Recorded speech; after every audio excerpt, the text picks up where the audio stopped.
नमस्कार दोस्तों, नमः शिवाय जीवन ज्योति चैनल में आप सभी का हार्दिक स्वागत करती हूँ। दोस्तों, आप सभी लोग जानते हैं कि हनुमान जयंती एक ऐसा पर्व है जिसमें कि हम हनुमान जी से अपने मनोवांछित फल की प्राप्ति का आशीर्वाद ले सकते हैं।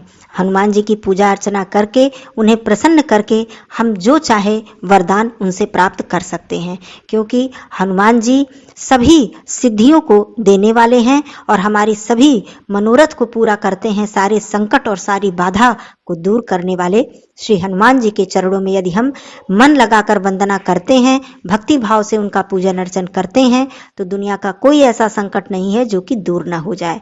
भूत प्रेत पिशाच सभी शक्तियां, जितनी भी नकारात्मक शक्तियां हैं, बुरी शक्तियां हैं, वो उनकी पूजा अर्चना से, उनकी स्मरण मात्र कर लेने से कोसों दूर भाग जाती हैं।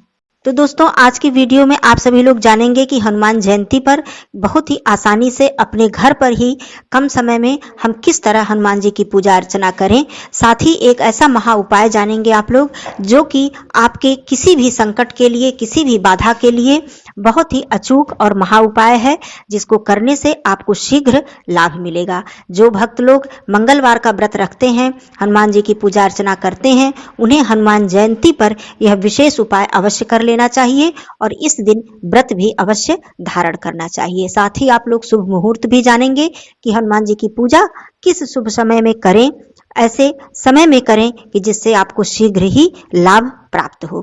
तो दोस्तों, चैनल पे पहली बार हैं तो चैनल को जरूर सब्सक्राइब कर लीजिएगा, वीडियो में अंत तक जरूर बने रहिएगा, एक लाइक अवश्य कीजिएगा और कमेंट बॉक्स में जय बजरंगबली अवश्य लिखिएगा। दोस्तों, सबसे पहले मैं बता दूं कि 6 अप्रैल दिन गुरुवार को हनुमान जी का जन्मोत्सव मनाया जाएगा, जो कि बहुत ही विराट महापर्व है हनुमान जी को प्रसन्न करने का, उनकी पूजा अर्चना करने का। दोस्तों, घर पे यदि आप चाहे महिला हैं या पुरुष हैं, इस दिन आप सुबह सवेरे स्नान आदि कर लें। आप व्रत अगर धारण करना चाहते हैं तो ठीक है, नहीं तो आप इस दिन सात्विक भोजन करें, लहसुन प्याज का प्रयोग न करें, पूर्ण रूप से ब्रह्मचर्य का पालन करें और भगवान जी की, श्री हनुमान जी की पूजा अर्चना करें। तो आइए, सुबह सवेरे आप लोग उठने के बाद स्नान आदि करके स्वच्छ वस्त्र धारण करें। जैसा कि आप सब लोग जानते हैं कि भगवान जी को, श्री हनुमान जी को लाल रंग बहुत ही प्रिय है। लाल देह लाली लसे अरुधरि लाल लंगूर, वज्र देह दानव दलन, जय जय जय कपिसूर। दोस्तों, इस दिन आप लोग लाल रंग का वस्त्र धारण कर लें, लाल आसन बिछा लें और लाल रंग के भोग, जैसे कि मोतीचूर के लड्डू हो या फिर चना या गुड़ हो, आप भोग प्रसाद रख लें अपने यथाशक्ति, जो भी आपकी शक्ति सामर्थ्य हो। श्री हनुमान जी की पूजा करने के लिए आप अलग से चौकी स्थापित करके उस पर लाल वस्त्र बिछाकर उनकी मूर्ति की स्थापना करके भी पूजन कर सकते हैं, या फिर आप अपने घर के मंदिर में जो भी आपने तस्वीर, उनकी चित्र या मूर्ति, फोटो आपने रखी है, वहां पर भी आप पूजन अर्चन कर सकते हैं। आप आसन लगाकर बैठ जाएं, भोग प्रसाद की व्यवस्था कर लें। एक यदि आप चमेली के तेल का दीपक जला लेते हैं तो ये अति उत्तम है, ये हनुमान जी को बहुत ही प्रिय है। नहीं तो आप घी का दीपक या तिल के तेल का दीपक भी जला सकते हैं। यहाँ पर मैं बता दूं कि आप लाल रंग की बाती का यदि प्रयोग करते हैं तो हनुमान जी अतिशीघ्र प्रसन्न होते हैं। आप कलावा की बाती इस दिन जरूर लगाएं अपने दीपक में। 1 लोटा जल अपने समक्ष रखें, उसके बाद आप दीपक प्रज्वलित करें। हनुमान जी को सिंदूर अति प्रिय है। जैसा कि बहुत जगह यह मतभेद होता है कि स्त्रियां हनुमान जी की पूजा कर सकती हैं या नहीं, महिलाएं पूजा कर सकती हैं या नहीं, तो मैं इस बात को भी यहाँ पर बता देना चाहती हूँ दोस्तों कि जहाँ मंदिर में पूजा करने की बात होती है, जहाँ की हनुमान जी की मूर्ति होती है, वहाँ प्राण प्रतिष्ठित मूर्ति स्थापित की हुई होती है, वहाँ पर स्त्रियों को मूर्ति का स्पर्श करना मना होता है। बाकी वहां पर मंदिर में स्त्रियां पूजा कर सकती हैं, महिलाएं पूजा अर्चना कर सकती हैं। श्री हनुमान जी को धूप दीप प्रज्वलित करके वहां पर बैठकर उनकी वंदना करें, हनुमान चालीसा करें, सब कुछ कर सकती हैं। केवल प्राण प्रतिष्ठित मूर्तियों को स्पर्श करना मना होता है। लेकिन जहां तक घर की बात है, वहां पर किसी भी तरह का कोई मनाही नहीं है, कोई निषेध नहीं है। आप हनुमान जी की पूजा पूरे मन से, पूरी भक्ति भाव से कर सकती हैं। उन्हें अपना पिता स्वरूप, भ्राता स्वरूप मानकर भी आप पूजा अर्चना कर सकती हैं। आप बैठ जाइए, उसके बाद आप श्री हनुमान जी के समक्ष, जैसा कि मैंने बताया, लाल कलावा की बाती डालकर आप एक दीपक प्रज्वलित करें। हनुमान जी के समक्ष जो भी आपने भोग प्रसाद बनाया है उसे रखें और हनुमान जी को चमेली के तेल में थोड़ी सी लाल सिंदूर हो या फिर लाल रोली ही हो, यदि सिंदूर नहीं तो लाल रोली ही हो, उसे घोल कर थोड़ा सा एक पेस्ट बनाकर आप उनके चरणों में जरूर लगाएं, चरणों में अर्पित कर दें और वहां पर थोड़ा सा वो जो आपने घोल बनाया है उसे वहां रख दें। उन्हें अर्पित करने के बाद आप उन्हें जनेऊ अर्पित करें। तुलसी पत्र उनके भोग प्रसाद में अवश्य ही रखें। तुलसी पत्र हनुमान जी को बहुत ही प्रिय है। धूप दीप प्रज्वलित करें, उसके बाद आप बैठकर हनुमान जी की वंदना करें, जिसमें कि आप हनुमान चालीसा का पाठ कर सकते हैं, हनुमान जी के मंत्रों का जप कर सकते हैं। इस तरह से पूजन अर्चन करने के बाद भोग प्रसाद अर्पित करें और हनुमान जी की आरती करें।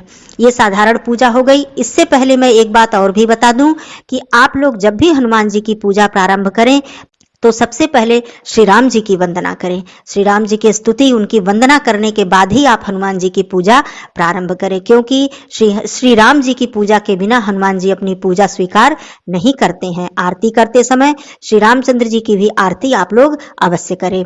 श्री राम जी की वंदना करते ही हनुमान जी प्रसन्न हो जाते हैं और अति शीघ्र आपको फल प्रदान करते हैं। उसके बाद हनुमान जी की पूजा अर्चना करें, आरती करें, भोग प्रसाद अर्पित करें। थोड़ी देर बाद वहां से भोग प्रसाद उठाएं और पूरे परिवार उस भोग प्रसाद को ग्रहण करें। यदि आप व्रत धारण कर रहे हैं तो पूजा प्रारंभ करने से पहले व्रत का संकल्प अवश्य ही ले लें।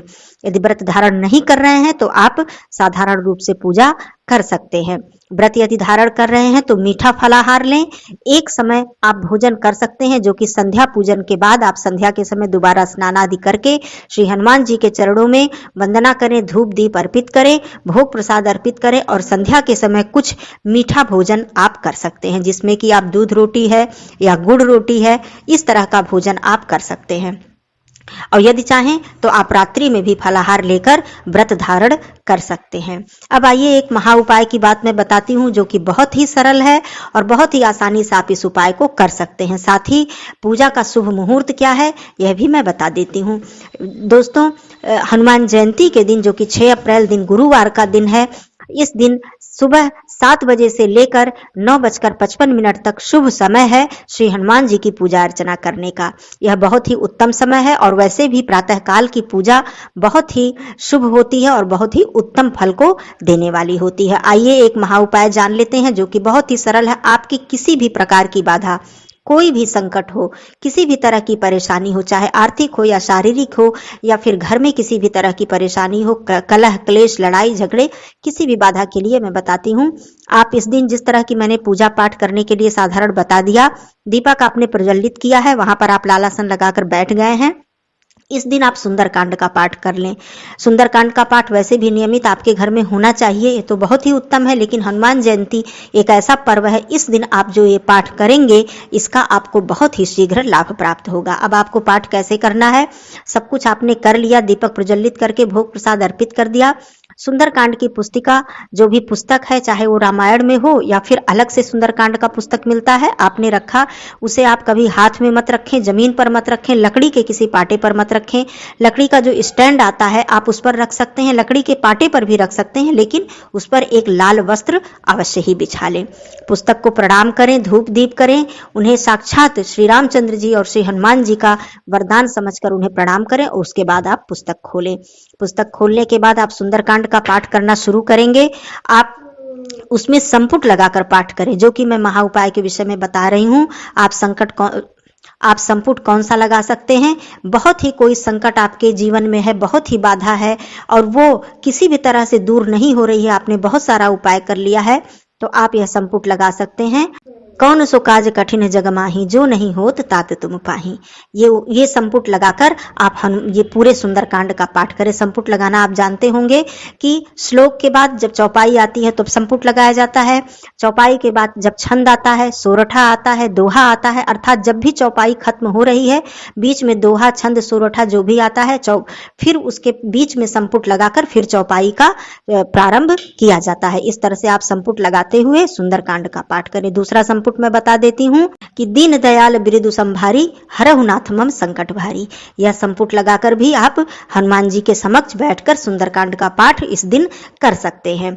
दोस्तों, सुंदरकांड का पाठ करते समय इस बात का ध्यान रखें कि बीच में ना ही उठें और न ही बीच में बोले, न ही इधर उधर आपका ध्यान भटके।